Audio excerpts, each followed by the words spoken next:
സുവർണ കഥകളിലേക്ക് സ്വാഗതം. കഥ ബമ്പർ ഓറഞ്ച് താജ്മഹൽ. എഴുതിയത് PK സുധി.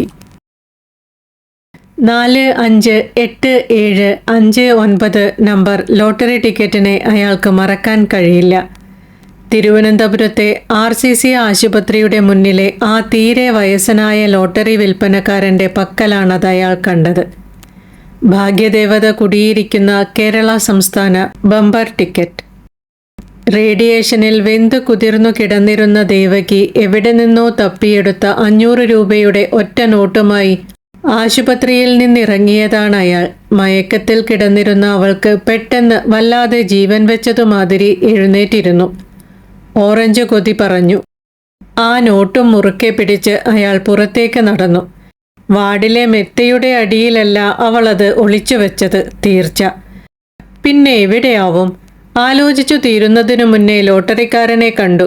തലേന്നുവരെ അങ്ങനെ ഒരാളെ ഗേറ്റിനടുത്ത് കണ്ടിരുന്നില്ല.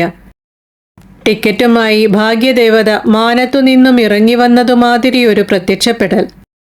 ആ കയ്യിൽ നിന്നും ടിക്കറ്റ് വാങ്ങിയാൽ ബമ്പറടിക്കും, 1ാം സമ്മാനം തീർച്ച.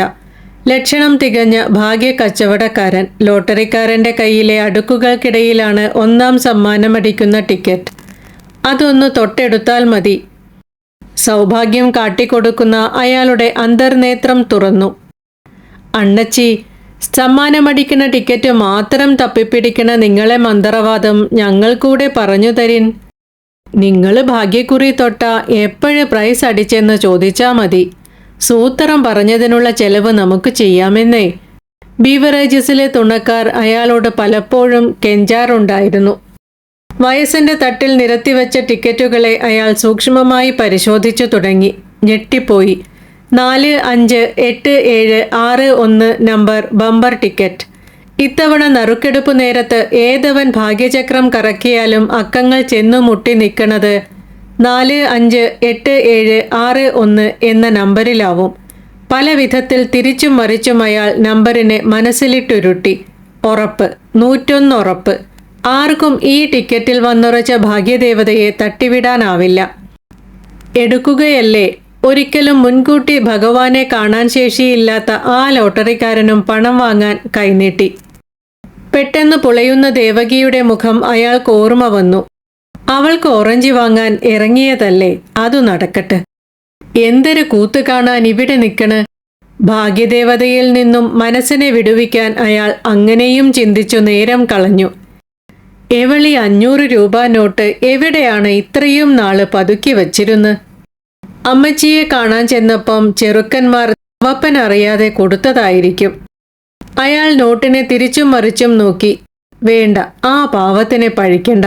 ദേവകിയുടെ വെപ്രാളം അത്രയ്ക്കാണ്. 4, 5, 8, 7, 6, 1 നമ്പറിനെ ഇപ്പോഴത്തിന് വിട്ടുകളയാം. നമ്മളെ സർക്കാർ ലോട്ടറി എടുപ്പ് ഉടനെ നിർത്താനൊന്നും പോണില്ലല്ലോ. അയാൾ മുന്നോട്ട് നടന്നു. തനിക്ക് സമ്മാനമടിക്കാനുള്ള ടിക്കറ്റ് സർക്കാർ നാളെയും ഇറക്കും. അതു തപ്പിപ്പിടിക്കണമെന്നേ ഉള്ളൂ. ഇപ്പോഴ് ബമ്പറിനുള്ള സമയമായില്ല എന്നു കരുതാം. ഇവൾക്ക് വെറും കൊതിയാണ്. അണ്ണാക്ക് വെന്തുപോയ അവൾ എങ്ങനെയാണ് ഓറഞ്ച് ചാറ് ഉള്ളിലോട്ട് ഇറക്കണത്? ലൈറ്റടിച്ച് അകം മൊത്തം പൊള്ളിക്കിടക്കേണ്. ഇന്നലെ കുറച്ച് കരിക്കുവെള്ളം കുടിപ്പിക്കാൻ പെട്ട പാട്. അങ്ങനെയും മനസ്സ് പറയാതിരുന്നില്ല. ഓറഞ്ച് കട ദൂരെ നിന്നു തന്നെ കാണാം. അത് റോഡിനപ്പുറത്താണ്. അവിടെ ചെല്ലാൻ വണ്ടി തിരക്കാണെങ്കിൽ റോട്ടിനപ്പുറം കടക്കണതെങ്ങനെ? വണ്ടികൾക്കും ആളുകൾക്കുമിടയിലൂടെ പാതി ദൂരം കടന്നപ്പോൾ അറച്ചു. മനസ്സു തീർത്തും മാറിയ അയാൾ തിരിച്ചു നടന്നു. വെക്കം ലോട്ടറിക്കാരൻ്റെ അടുത്തെത്തണം. അല്ല, താമസിച്ചാലും കുഴപ്പമില്ല. തന്നെ പോലെ പെട്ടെന്ന് ആർക്കും അങ്ങനെ ഭാഗ്യദേവത ഇരിക്കുന്ന ടിക്കറ്റ് തിരിച്ചറിയാൻ സാധിക്കില്ല. ഇന്നു വരയ്ക്കും എടുത്ത കുറികളിൽ 50 രൂപയെങ്കിലും സമ്മാനം കിട്ടാതിരുന്നിട്ടില്ല. അത് നിർബന്ധമാണ്. ഭാഗ്യം നിറയാത്ത ടിക്കറ്റ് അത് വെറുതെ തരാമെന്നു പറഞ്ഞാലും അയാൾ തിരിഞ്ഞു നോക്കാറേയില്ല. തൽക്കാലം ദേവിക്ക് ഓറഞ്ച് വേണ്ട. ബമ്പറിൽ 1ാം സമ്മാനമായി കോടികൾ വന്നു കയറിയ പിന്നെ കൊണം അവക്കും കൂടെ തന്നെയല്ലേ. അവളെ ഞാൻ അമേരിക്കയിൽ കൊണ്ടുപോയി ചികിത്സിക്കും. അവന്മാർ സമ്മാനപ്പണം മുഴുവനുമൊന്നും തരില്ല. ഈ സർക്കാരിനെ പോലെ മനുഷ്യനെ ഒരുമാതിരി ഇതാക്കണ പരിപാടി നടത്തണ മറ്റാരും ഈ ഭൂമി മലയാളത്തിലേ ഇല്ല. അതു സാരമില്ല, കുറെ സർക്കാർ എടുത്തോണ്ട് പോട്ട്. ഗണേശൻ പറയണ മാതിരി നമ്മളെ സർക്കാർ തന്നല്ലേ. എന്നാലും കാണും എണ്ണിയാലും എണ്ണിയാലും തീരാത്ത പണക്കെട്ട്. അയ്യോ, അത് പോയി അണ്ണച്ചി. ആ ലോട്ടറിക്കാരന്റെ വർത്തമാനത്തിൽ തീരെ മനസാക്ഷിയില്ലാന്ന് അയാൾക്ക് തോന്നി. ഒരു കുത്ത് ടിക്കറ്റ് പിടിച്ച കൈകൊണ്ട് ഒരു ചുവന്ന ഉടുപ്പിട്ടവനെ ചൂണ്ടിക്കാണിക്കാനും ലോട്ടറിക്കാരൻ മടിച്ചില്ല. 4, 5, 8, 7, 6, 1 നമ്പരുമായി അകന്നുപോകുന്ന ബമ്പറുകാരന്റെ പുറകുവശം അയാളുടെ മനസ്സിൽ ഒട്ടിപ്പിടിച്ചു. കണ്ണിലും മനസ്സിലും ആവി. ഇതവളുടെ ശാപം തന്നെയാണ്. ഓറഞ്ച് വാങ്ങാൻ തർക്കം വച്ചതിൻ്റെ. അടുത്ത കട്ടിലിലെ കൂട്ടിരിപ്പുകാരൻ ചെറുക്കൻ ഓടി വരുന്നത് കണ്ടപ്പോഴേ അയാൾക്ക് മനസ്സിലായി. 4, 5, 8, 7, 6, 1 ടിക്കറ്റ് പെട്ടെന്ന് വിറ്റുകളഞ്ഞ ലോട്ടറിക്കാരൻ ഒരു മനസാക്ഷിയില്ലാത്തയാളാണ്. ഒരിക്കൽ കൂടി തേട്ടി വന്നതിനെ അവിടെ കളഞ്ഞ് കൂടുതൽ ചിന്തിക്കാൻ മനസ്സിനെ സമ്മതിക്കാതെ ദേവിയും പോയി, 4, 5, 8, 7, 6, 1 ബമ്പർ നമ്പറും പോയി എന്നു പിറുപിറുത്തുകൊണ്ട് വാർഡിലേക്ക് അയാൾ ഓടി. കൈ ഉടനെ ഒപ്പിച്ചില്ലെങ്കിൽ കാര്യങ്ങൾ ഇങ്ങനെ തന്നെ. ആറഞ്ചി ആയാലും ഭാഗ്യക്കുറി ആയാലും. അയാൾക്ക് അതിനിടയിലും വലുതായ കുറ്റബോധമുണ്ടായി. ദേവകിയുടെ സഞ്ചയന ചടങ്ങുകൾക്കിടയിലും അന്നത്തെ പേപ്പറിൽ അച്ചടിച്ചു വന്ന തലേന്നു നടന്ന ബമ്പർ ലോട്ടറി നറുക്കെടുപ്പ് ഫലമറിയാൻ അയാൾ വെമ്പി നിന്നു. തന്റെ കോടിപതിക്കൊതി കാരണം അവക്ക് 4-5 അല്ലി ഓറഞ്ചിച്ചാർ ഇറക്കി മരിക്കാൻ പറ്റിയില്ല. അയാൾക്ക് സ്വന്തം സ്വഭാവത്തെ വെറുക്കാതിരിക്കാനുമായില്ല. ഇത്തവണ ബമ്പർ അടിച്ചത് ആർക്കാണെന്ന് ആരും പറയുന്നില്ല. 4, 5, 8, 7, 6, 1 ടിക്കറ്റിനു തന്നെയായിരിക്കും. എഴവന്വേഷിച്ച് ബിവറേജസിലെ ക്യൂവിൽ നിന്നും ഇറങ്ങി വന്ന അയാളുടെ തുണക്കാരിൽ പലരും ഭാഗ്യവാനെക്കുറിച്ച് പറഞ്ഞിരുന്നു. എല്ലാവരുടെയും വാട്സാപ്പിൽ ആ നമ്പറുണ്ട്. 4, 5, 8, 7, 6, 1 നമ്പറിലെ ടിക്കറ്റല്ലേ സമ്മാനക്കുറിയെന്ന് ചോദിക്കാൻ സങ്കടം കാരണം ആ ഫോണില്ലാത്തവന് മനസ്സും വന്നില്ല. ആരായിരിക്കും അണ്ണാ അതടിച്ചത്? വല്ല ഒറീസക്കാരനുമായിരിക്കും. അതല്ലേ നേരം ഇത്രയും ഇരുട്ടിയിട്ടും ഭാഗ്യവാനെക്കുറിച്ചുള്ള ന്യൂസും ഒരു ചാനലിലും വരാത്തത്. നമുക്കെങ്ങാനും ആവണം. പാതിരാത്രിയാണെങ്കിൽ രാത്രി. സമ്മാന ടിക്കറ്റുമായി എപ്പം ബാങ്കിൽ പോയെന്ന് ചോദിച്ചാൽ മതി. അപ്പം തന്നെ ചാനലിലും കേറും. ഒറീസക്കാരനാവൂല, ബംഗാളിക്കാവും അടിച്ചത്. മറ്റൊരു തുണക്കാർ തീർപ്പു പറഞ്ഞു. തുണക്കാരന്മാരൊക്കെ പറഞ്ഞതുമാതിരി ഈ ഭായിമാരെ ഇവിടെ നിന്നും അടിച്ചോടിക്കണമെന്ന് അയാൾക്ക് ആദ്യമായി തോന്നിയ നിമിഷമായിരുന്നു അത്. മിക്കവാറും എഴുതാനും വായിക്കാനും അറിയാത്തവൻ സമ്മാനമടിച്ച ആ ഭാഗ്യക്കുറിയെ ഇതിനോടകം കീറിക്കളഞ്ഞിരിക്കും. ഈ വന്നു കയറിയവന്മാരെ കാരണം നമ്മളെ ആരും വേലയ്ക്ക് വിളിക്കണില്ല. ഇപ്പോ നമ്മുടെ ഭാഗ്യദേവതയും വരത്തന്മാരെ അനുഗ്രഹിക്കാനും തുടങ്ങിയിരിക്കുന്നു. മക്കളുടെ കൂടെ പണിക്ക് പോണ ചെറുക്കന്മാർക്ക് പെണ്ണും കിട്ടണില്ല. മെയ്ക്കാട് പണിയാണ് നിങ്ങൾക്കെങ്കിൽ എന്നും വേലയുള്ള ബംഗാളി ചെറുക്കന്മാരെ കെട്ടിക്കൂടെന്നാണ് കല്യാണം ആലോചിച്ചു ചെല്ലുമ്പോൾ പെൺപിള്ളേര് നമ്മളെ പിള്ളകളോട് ചോദിക്കണത്. ഇനി ഭായിമാരെല്ലാം ഇവിടെ കൂടി കല്യാണവും കൂടെ കഴിക്കാൻ തുടങ്ങിയാൽ പിന്നെ മലയാളി ആണുങ്ങളെ കാര്യം കട്ടപ്പുകയാണേ. ടിക്കറ്റ് എടുക്കും, പിന്നെ മരുന്ന് മൂത്താൽ അത് കീറിക്കളയണ ശീലം. നമ്മളെ അളിയൻ ഗണേശനും അങ്ങനത്തെ സൂക്കേടുണ്ട്. ടിക്കറ്റ് എടുക്കാനാണ് അവനു താല്പര്യം, പിന്നെ സൂക്ഷിക്കൂല. അതങ്ങനത്തെ ഒരു വർക്കം. എടാ, നമ്മൾ ഇന്നലെ എടുത്ത വിൻവിൻ ലോട്ടറി സെയിം നമ്പറിന് ഇതാ 500 വീതമുണ്ട്. നമ്മൾ എടുത്തതിൽ 2 ടിക്കറ്റ് നിന്റെ കയ്യിലാണേ. അവനെടുക്കുന്ന ടിക്കറ്റിന് 1000ഉം 500ഉം ഒക്കെ പ്രൈസ് അടിച്ചാലും അക്കാര്യം നമ്മൾ ചെന്നു പറഞ്ഞാലും ഞാൻ സർക്കാരിന് ദാനം കൊടുത്തിരിക്കുന്നെണ്ണ. ഒരു ഉദ്യോഗസ്ഥന് ഇന്നത്തെ ശമ്പളം അതുകൊണ്ട് സർക്കാർ കൊടുക്കട്ടെ. പാവമണ്ണ, നമ്മളെ സർക്കാരിൻ്റെ ഒരു കാര്യം. അതിൻ്റെ കടവും ദാരിദ്ര്യവും ഒരിക്കലും തീരൂല. നമ്മളെ മാതിരി നിത്യദാരിദ്ര്യവും കടവും തന്നെയാണേ അണ്ണ നമ്മളെ സർക്കാരിനും. അങ്ങനെ പറയണ ചെറുക്കനാണവൻ, ഒരു നിഷ്കളങ്കൻ ഗണേശൻ. ദേവിക്ക് ഓറഞ്ച് വാങ്ങിച്ചു കൊടുക്കാത്തതിലും സങ്കടം ആ ടിക്കറ്റിനെ കൈവിട്ടതിലായിരുന്നു. ഓർമ്മിക്കുമ്പം അത് പെരുകി പെരുകി മനസ്സ് വല്ലാതെ കലമ്പിക്കൊണ്ടിരിക്കുന്നു. അടുത്ത തവണ ബമ്പറടിക്കാനുള്ള ടിക്കറ്റ് ചിലപ്പം പാലക്കാട്ടായിരിക്കും, അല്ലെങ്കിൽ കണ്ണൂര്. നമ്മൾ എങ്ങനെ അവിടെ ചെന്നത് തപ്പിപ്പിടിക്കും? ചിലതൊക്കെ ജീവിതത്തിൽ ഒരിക്കലേ. അച്ചി മരിച്ച നേരത്ത് മനസ്സിൽ തിളയ്ക്കണത് പുറത്തു പറയാൻ കൊള്ളാത്ത കാര്യങ്ങളാണ്. അയാൾ കുനിഞ്ഞിരുന്നു. അന്ന് ആംബുലൻസ് വരുന്നതിനു മുമ്പ് ചില കടലാസുകളെ ഫോട്ടോസ്റ്റാറ്റ് എടുക്കാൻ ആശുപത്രിയിൽ നിന്ന് പുറത്തോട്ട് ഇറങ്ങിയപ്പം ആ ലോട്ടറിക്കാരൻ വീണ്ടും അയാളുടെ അടുത്തെത്തി. എപ്പോഴാണ് ഭാഗ്യദേവതയുടെ അനുഗ്രഹമെന്ന് ആർക്കും പറയാൻ. നീ എടുത്തോ എടുത്തോ എന്നാരോ മന്ത്രിച്ചു. നമ്പരൊന്നും ഗണിക്കാനും കെണിക്കാനും നിന്നില്ല. കിട്ടിയ ടിക്കറ്റ് എടുത്താണ് ഭാര്യ മരിച്ച സങ്കടം തീർത്തത്. ഭാഗ്യദൈവത്തെ മനസ്സിൽ പോലും പ്രാർത്ഥിച്ചില്ല. അതിൽ 10,000 1000 തീർച്ചയായും അടിച്ചു കാണും. നോക്കിയാലല്ലേ അറിയാൻ പറ്റൂ. ഇനിയിപ്പം സഞ്ചാന്യക്കാരൊക്കെ പോട്ട്. പിന്നീട് അപ്പുറത്തെ വീട്ടിൽ നിന്ന് പത്രക്കടലാസ് എടുത്തു നോക്കാം. എത്ര അടിച്ചാലും ആ പണത്തിന് ഉണ്ണീരെ ലോട്ടറി കടയിൽ നിന്ന് മുഴുവനും ടിക്കറ്റ് എടുക്കണം. അപ്പോഴും നമ്പറുകളൊന്നും നോക്കൂല. ഒരാഴ്ചയെങ്കിലും അവൻ്റെ അടുത്തുനിന്ന് ഏറ്റവും കൂടുതൽ പൈസക്ക് ടിക്കറ്റ് എടുത്തയാൾ താനാവണം. അയാൾ അങ്ങനെ തിരക്കിനിടയിലും മനോരാജ്യങ്ങൾ കണ്ടിരുന്നു. അതു കാരണമാവും ദേവിയ പോയ സങ്കടം തീരെ മനസ്സിൽ വരണില്ല. ചടങ്ങുകൾ തീർന്നു. മക്കൾ അമ്മയുടെ അസ്ഥിയുമായി എത്തി. മുറ്റത്തെ പ്ലാവിൻ്റെ മൂട്ടിൽ അത് വെച്ചു. അയാൾ ചടങ്ങുകളെല്ലാം യാന്ത്രികമായി കണ്ടുനിന്നു. ഒരു പക്ഷേ അന്ന് ഓറഞ്ച് കൊടുത്തിരുന്നെങ്കിൽ. അവളുടെ അവസാനത്തെ ആഗ്രഹം. ഉള്ളീന്നു കക്കി വന്നത് അയാൾ തുപ്പിക്കളഞ്ഞു.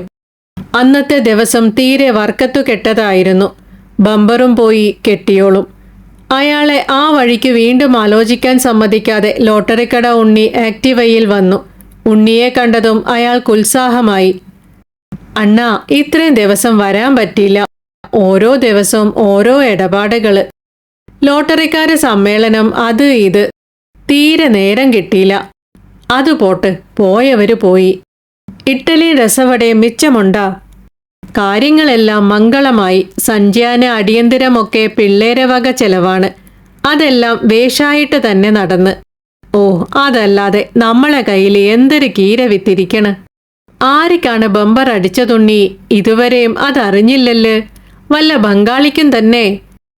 ഇപ്പോഴെങ്ങാനും നിങ്ങളെ വാട്സപ്പിൽ വാർത്തയെങ്ങാനും വന്നാ? അയാൾ ചോദിച്ചു. ഓ, ചിലപ്പമായിരിക്കും. അവന്മാര് പണവും വാങ്ങിച്ച് നിന്ന നിപ്പിൽ രാജ്യത്തിന്റെ അതിരും കടന്ന് മറുവശത്ത് പൊയ്ക്കാണുമണ്ണ. വല്ല ഭാരതീയനും അടിച്ച പണം ഇവിടെയെങ്കിലും നിൽക്കുമായിരുന്നു. കാലം പോയ പോക്കെ നമ്മളെ സർക്കാർ നക്കിയും തുപ്പല് തൊട്ടും ഉണ്ടാക്കണത് അവന്മാര് കൊണ്ടുപോകും എന്നു ചുരുക്കം. തിരുവനന്തപുരത്താണ് ബമ്പറടിച്ച ടിക്കറ്റ് വിറ്റത്. RCCയിൽ വല്ലപ്പോഴും ടിക്കറ്റുമായി പോണ ആ ലോട്ടറിക്കാരൻ അപ്പൂപ്പനെയും കിട്ടി. പക്ഷേ ഭാഗ്യവാൻ മാത്രം മറഞ്ഞ്. അവന്മാര് അതും വാങ്ങിച്ചങ്ങ് ബംഗാളി കൊണ്ടുപോയി വെലസം. നമ്മളിവിടെ മിഴുങ്ങസ്യാന്ന്. അതവനു തന്നെ. അയാൾക്ക് തിട്ടമായി. 458761 നമ്പറിനാണാ? ആ ചുവന്ന ഉടുപ്പിട്ടവനാ? ചുവന്ന ഉടുപ്പല്ലേ? അവൻ ബംഗാളി തന്നെ ആയിരിക്കും. അയാൾ വെമ്പലെല്ലാം മനസ്സിലടക്കി. മാനക്കേട്. ഇത്രയും നാള് കഞ്ഞിവെച്ചു കൊടുത്ത കെട്ടിയോക്ക് 1 കിലോ ആറഞ്ചിന് ഒതവാത്തവൻ. ഉള്ളിലിരിപ്പും അന്നത്തെ ദിവസം നടന്നതും പുറത്ത് ആരുടെ പറഞ്ഞാലും കേട്ടവരങ്ങനെ കരുതൂ. അല്ല, മലയാളിക്ക് തോനെ പൈസ കിട്ടിയിട്ടും കാര്യമില്ല. മുഴുവനും അപ്പോഴു തന്നെ പുളിശ്ശേരി കുടിച്ച് തീർക്കും. കണ്ടില്ലേ മുമ്പത്തെ ഭാഗ്യവാന്റെ കഥയും കാര്യവും. കടം വാങ്ങിക്കാൻ വരണവരെ ശല്യം കാരണം ഒരാഴ്ച കാലത്തിനാണ് അവൻ വീട്ടിൽ കയറാതെ ഒളിച്ചു കളഞ്ഞത്. അതാണ് ഇവിടത്തെ സ്ഥിതി. എല്ലാരിക്കും വഴി കിടക്കണ തേങ്ങയെടുത്ത് ഗണപതിക്കടിച്ചാ മതി. പിരിവ് പിരിവ്. ലോട്ടറി ഉണ്ണി പോക്കറ്റിൽ നിന്നും ബമ്പർ നറുക്കെടുപ്പിന്റെ റിസൾട്ട് എടുത്തു. അയാളും അകത്ത് ചെന്ന് തഞ്ചത്തിൽ ആ ടിക്കറ്റ് കൊണ്ടുവന്നു. അയാൾ പുറകിലേക്ക് മറിഞ്ഞു. പിന്നെല്ലാം വേഗത്തിൽ. ബാങ്കുകാർ, പത്രക്കാർ, സംഭാവന ശേഖരിച്ച് സൽക്കർമ്മങ്ങൾ നടത്തുന്നവർ, രാഷ്ട്രീയക്കാർ, സാംസ്കാരിക സംഘടനകൾ, ബന്ധുക്കൾ, എല്ലാ പേരും മുറയ്ക്ക് വന്നു. മനസ്സു കല്ലിച്ചുപോയി. ഇത്രയും പണം കൊണ്ട് എന്തൊരു ചെയ്യും? എങ്ങനെ 1 കിലോ ആറഞ്ചിയുടെ തീരാക്കടം വീട്ടും? ആരോടും അക്കാര്യം മിണ്ടാൻ പോയതേയില്ല. കോടികൾ വന്നപ്പം നിങ്ങളപ്പം അടിയും നിർത്തിയ അണ്ണച്ചി. ബീവറേജസിലെ തുണക്കാർ രാവിലെയും വൈകുന്നേരവും വന്ന് നോക്കിപ്പോയി. 1 പൈന്റ് ഇവിടെ വെക്കട്ടാ? ഞങ്ങൾക്ക് കടമൊന്നും വേണ്ട. നിങ്ങൾ എന്തെങ്കിലും മിണ്ടിനണ്ണ. നിങ്ങളെ കായൊന്നും ഞങ്ങൾക്ക് വേണ്ട. അവരിൽ ചിലർക്ക് മിഴിച്ചിരിക്കുന്ന അയാളെ കണ്ട് ദേഷ്യം വന്നു. പണം അക്കൗണ്ടിലെത്തി. ബാങ്കിൽ നിന്നും ഇളയ ചെറുക്കന്റെ മൊബൈലിൽ വിളി വന്ന നേരത്തും അയാൾ മിഴുങ്ങസ്യാന്നിരുന്നു. ബാങ്ക് നേരം കഴിഞ്ഞല്ല്, നിങ്ങൾക്കിനി നാളെ ടൗണിൽ പോവാം. ഇളയ ചെറുക്കൻ അങ്ങനെ പറഞ്ഞിട്ടും അയാൾ ഇറങ്ങി നടന്നു. കച്ചേരി നടയിലെ കടയിൽ 1 കിലോ ഓറഞ്ച് പറഞ്ഞു. തട്ടിക്കൊടഞ്ഞപ്പം കിട്ടിയത് 148. 2 രൂപ കുറഞ്ഞതവൻ തൂക്കത്തിൽ പിടിച്ചു. അതയാൾ ശ്രദ്ധിച്ചു. പൊതിയുമായി വരുന്ന വഴിയിൽ കണ്ടവർക്കും പോണവർക്കും ഓരോ ഓറഞ്ച് വീതം എടുത്തു നീട്ടി. ചിലരൊക്കെ സംശയിച്ച് വാങ്ങിച്ചതേയില്ല. കോടിപതിക്ക് പ്രാന്തായ. അയാളെ അറിയാവുന്നവർ അങ്ങനെയും പിറുപിറുക്കുന്നുണ്ടായിരുന്നു. വീട്ടിലെത്തിയപ്പോൾ കവറിനകത്ത് ഒന്ന് ശേഷിച്ചു. ദേവിയുടെ ചുടലയിൽ അയാൾ അത് വച്ചു. ചടങ്ങിനു വിതറിയ അഷ്ടധാന്യ വിത്തുകൾ മുളച്ച് പച്ചപ്പട്ടുപോലെയായിരുന്ന മൺതിട്ടയിൽ ഓറഞ്ച് ചെന്നൊളിച്ചു കിടന്നു. പിറ്റേന്ന് അയാൾ ബാങ്കിൽ പോയി. മാനേജർ മാത്രമല്ല, ബാങ്ക് മുഴുവനും അയാൾക്ക് മുന്നിൽ നമിച്ചു. ചെക്ക് എഴുതിയത് വെറും 500 രൂപയ്ക്ക്. അവന്മാരിക്ക് മുഷിഞ്ഞു കാണണം. കോടിപതി പിൻവലിച്ചത് 500 രൂപ. അയാൾ ഉള്ളിൽ ചിരിച്ചു. ബാങ്കുകാരൻ ചിരിച്ചോണ്ട് തന്നെ പറഞ്ഞു, ഇനി കാർഡ് വീട്ടിൽ വരും. അതിട്ട് ATM-ന്ന് പണം എടുക്കണം. ഇവിടെ വരണ്ട. അയാൾ ആലിന്റെ മൂട്ടിലോട്ട് നടന്നു. പിന്നെ കഴിഞ്ഞ ദിവസത്തെ മാതിരി 1 കിലോ ഓറഞ്ച് വാങ്ങി. ആദ്യ സമർപ്പണം ഓറഞ്ച് കച്ചവടക്കാരനു തന്നെ നടത്തി. അവനത് വാങ്ങിച്ചില്ല. വീട്ടിലെത്തി ദേവകിയുടെ ചുടലയിൽ മിച്ചമുള്ള 2 ഓറഞ്ചുകൾ സമർപ്പിച്ചു. തിരിഞ്ഞതും മുറ്റത്തയാൾ പോസ്റ്റ്മാനെ കണ്ടു. പിറ്റേന്നും ബാങ്കിൽ പോയി 150 രൂപ ATM-ന്ന് വലിച്ചു. പൈസ കുറഞ്ഞോണ്ടായിരുന്നു ആ മെഷീനും പിറുപിറുത്തു. എല്ലായിടത്തും പണത്തിനു തന്നെ വില, അയാൾ കരുതി. ചുടലയിൽ 4 ഓറഞ്ചുകൾ വെച്ചു. പിറ്റേന്ന് 8 പിന്നത്തെ ദിനം 16, അടുത്ത ദിവസം 32. അത് 64 ഇരട്ടിച്ചു. പിന്നെ 128. അങ്ങനെ പോയി. ചതുരംഗം കളിച്ച് ജയിച്ച കായംകുളം രാജാവിനെയും സമ്മാനമായി 64 ചതുരംഗക്കളത്തിൽ 1, 2, 4, 8, 16 എന്ന് വീതം നെന്മണി നിറച്ച് പാപ്പരായ ചെമ്പകശ്ശേരി രാജാവിനെയും കുറിച്ചുള്ള പഴങ്കഥ. അതിനിടയിൽ പരസഹായമില്ലാതെ കാടിട്ട് പണമെടുക്കാനും പഠിച്ചു. സംഖ്യ കൂടിയപ്പം മെഷീൻ അതിന്റെ കലമ്പലും നിർത്തി. വഴിയിൽ ഓറഞ്ച് ദാനം കൊടുക്കണത് അയാൾ അവസാനിപ്പിച്ചു. അങ്ങനെയാണ് ദേവകിയുടെ ചുടലയിൽ നിന്നും പ്രസരിക്കുന്ന ഓറഞ്ച് മണം ഗ്രാമത്തിൽ, TV വഴി പഞ്ചായത്തിൽ, ജില്ലയിലും വ്യാപിച്ചത്. യൂട്യൂബ് വഴി അതിതാ ലോകത്തിലേക്ക് നിറയാൻ പോകുന്നു. താജ്മഹലിനു ശേഷം ഒരുവൻ തൻ്റെ മരിച്ചുപോയ പ്രിയതമയ്ക്ക് സമർപ്പിച്ച ഏറ്റവും ഉദാത്തമായ ഉപഹാരമായി ഓറഞ്ച് സമർപ്പണം വിലയിരുത്തപ്പെടാൻ പോകുന്നു. മറ്റൊരു കഥയുമായി വീണ്ടും കാണാം. പ്രതീക്ഷയോടെ. നന്ദി.